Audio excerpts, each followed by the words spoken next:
¿Esto qué quiere decir? Que si a través de una medición de los gases producto de la combustión tenemos un cierto porcentaje de oxígeno en los gases y un cierto porcentaje de dióxido, del gráfico podemos determinar con qué exceso de aire estamos trabajando y con qué porcentaje de monóxido de carbono.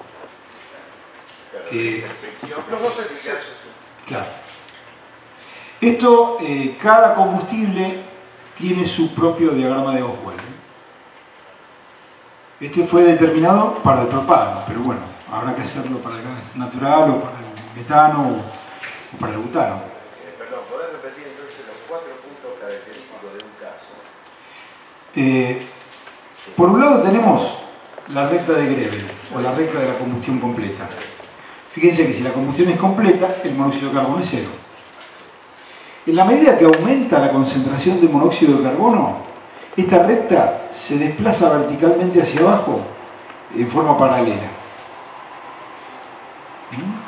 Fíjense que tenemos valores desde el 5% de monóxido de carbono al 10%, 15%.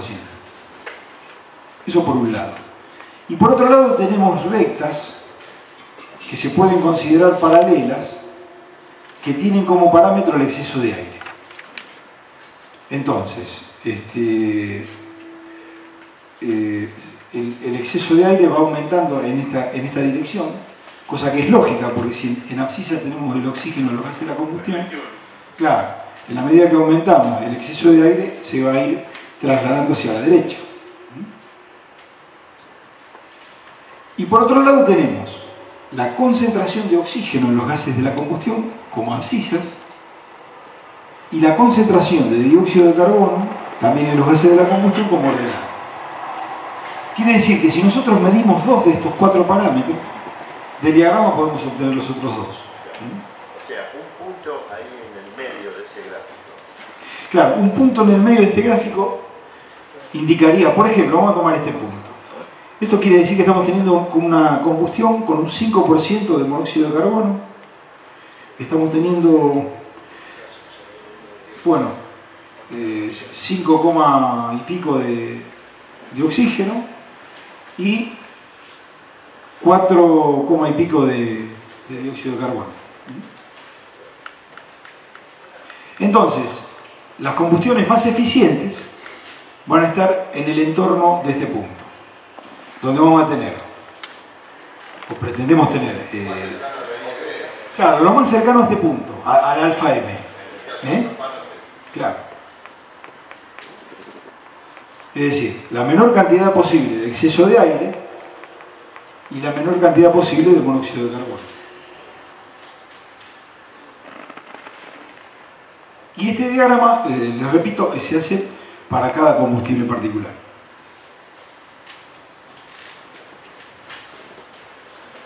Bueno, este diagrama entonces nos permite encontrar el exceso de aire y la concentración en volumen de monóxido. Y para eso lo que tenemos que medir es el dióxido y el oxígeno.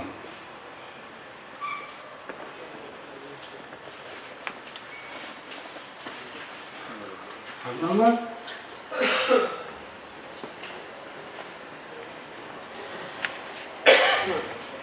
Estas son ecuaciones matemáticas, con lo cual se puede cargar en un procesador y digamos, ya el tema de la utilización del diagrama quedó en desuso, ¿no? Con el tema de la computación y todo esto, se puede cargar y directamente medir 2 valores y nos va a dar por cálculo matemático los otros 2, ¿no? Bueno, esto ya lo vimos, era la fracción molar de oxígeno. El exceso de aire también lo definimos como la relación entre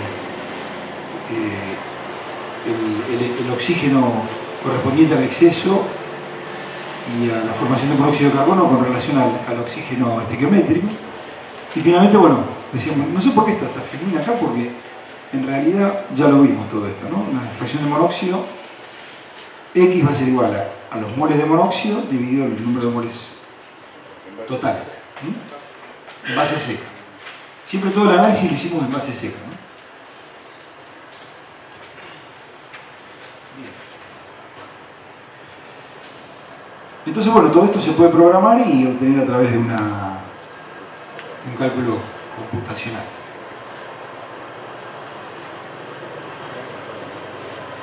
Bueno, ahora vamos a entrar en el caso de la combustión de Kiesel. Recuerdan que dijimos que uno de los casos era la combustión de Oswald, donde teníamos como gases inquemados el monóxido de carbono exclusivamente, con o sin exceso de aire, y el otro caso era la combustión de Kiesel. Acá tenemos una nueva figura que es el hidrógeno en los gases de la combustión. Y el hidrógeno en este caso está representado por I. O sea, I es la fracción molar o volumétrica del hidrógeno en los gases de la combustión. Quiere decir que si aportamos una nueva incógnita, vamos a necesitar una nueva ecuación que nos la haga determinar. El resto es lo mismo que hasta ahora, ¿no? Fíjense, por ejemplo, el nitrógeno, vamos a tener la parte correspondiente a la estequiométrica, la parte correspondiente al exceso de aire y a la formación de monóxido, y ahora aparece este I que nos indica la presencia de hidrógeno. Nuevamente, de los N átomos de carbono, N-X van a ir a formar dióxido de carbono y X va a ir a formar monóxido de carbono.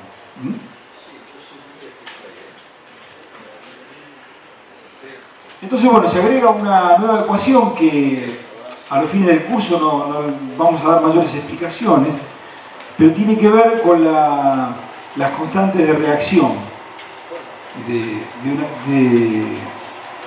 una determinada reacción de oxidación que se da con la presencia de hidrógeno. Pero en última instancia lo que interesa es que esta constante tiene que ver con los números de átomos del carbono, del hidrógeno y la fracción molar del hidrógeno en los gases de la combustión. Y esta constante se calcula en función de la temperatura de los gases de la combustión. O sea, esta constante toma valores determinados por estas dos ecuaciones en función de qué temperatura se está desarrollando. Entonces, ahora que aparece este nuevo problema, esta nueva incógnita, necesitamos un dato más que es la temperatura de los humos. Y con este valor de la temperatura de los humos podemos obtener esta constante y resolver el problema de la fracción molar del hidrógeno, conociendo el combustible, o sea, conociendo M y N, y conociendo la cantidad de átomos de monóxido de carbono que se forman en los gases de la combustión.